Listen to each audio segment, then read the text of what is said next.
The Lovebirds is a new film that was supposed to hit theaters, but then it was picked up by Netflix and it was released last Friday. It stars Kumail, Nanjiani, and Issa and tells the story of a struggling couple that's put in a very bad situation.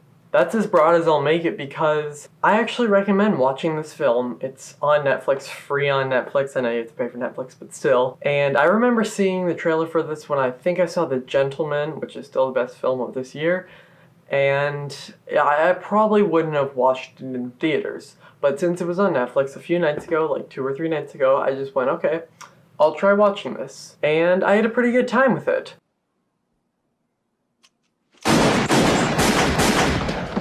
The biggest positive with this film is the two leads, Kumail Nanjiani, I think I'm saying his name right, and Issa Rae are amazing together. Their banter is hilarious, and I didn't expect to laugh as much as I did.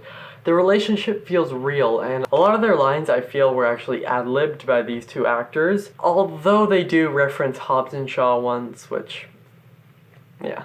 The film was directed by Michael Showalter, and he directed 2017's The Big Sick, which, I mean, everyone seemed to love that film. I haven't seen it yet, sadly, which also has Kumail in it. He's solid here. I mean, for the most part, his direction is pretty good here. My biggest problem with the film, though, is that it's like an hour and 20-something minutes long, hour 27 or whatever. That's with credits.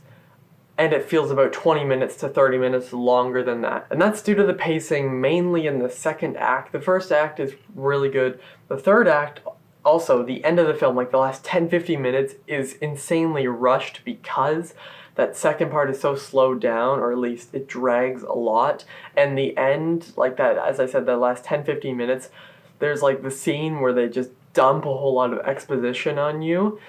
And I was like, okay, maybe you could have made the film 15-20 minutes longer or even just fix that middle act. Not saying that it wasn't funny. There are a lot of things that happen there that are funny, but many scenes felt like a drag to get through. As I mentioned before, the film is super funny. Now, I wasn't like dying on the floor laughing, but they go for jokes in I think like every single scene in the film. And almost all of them land. There's definitely moments that are funnier than others, like there's this one involving a horse, which you would have saw in the trailer, which I thought was just amazing. Is it gonna shit on me? But at the same time, it's one of those films that you throw on one night and just think, why not? You watch it, you have a good time with it, but then you forget you watch it like a week or two later. Don't get me wrong, it is a solid film, and I recommend watching it. It's just, it doesn't really add anything new to the genre. The Lovebirds is a good Netflix film. Don't get me wrong. Kumail Nanjiani also tweeted that you have to watch this film. It is essential. And it features 2 great performances. It's just that the pacing in the second act really hurt this film, and the ending feels a bit too rushed that it didn't exactly reach that great level. I'm gonna give The Lovebirds a B. I also watched the half of it on Netflix, and I was gonna do a review of it, I kinda just got lazy, but here's my short review of it. It's a surprisingly good / okay Netflix rom-com. Like, it's not one of those bad ones, and I saw a Letterboxd review where someone was like, this is one of those films that Noah Centineo, whatever his name is, would have starred in, but thank God he didn't.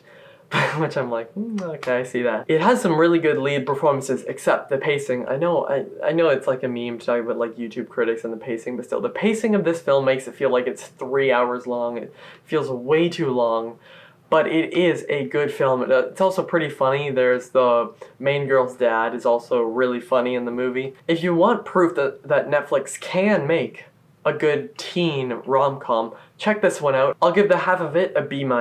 Also, before this video's over, I want to announce that when I hit 200 subscribers, I'm going to have a few special videos coming your way. So if you would help me hit 200, I'm at 173 subscribers currently, and I will post these videos. A ranking of all the Harry Potter films, my 50 favorite films, a top 5 video about a very special character to me, I won't say who yet, and maybe a few other videos. I have a few other in mind. I'm watching through another franchise, and I want to do a video on my favorite trilogy, so I also might put that up there. But when I hit 200, I will for sure do those first 3 videos, and if you'd like to help me hit 200 subscribers, that'd be great. Thank you all for watching. If you've seen The Lovebirds or the half of it, tell me what you thought in the comments down below, and I will see you guys next time. Over and out.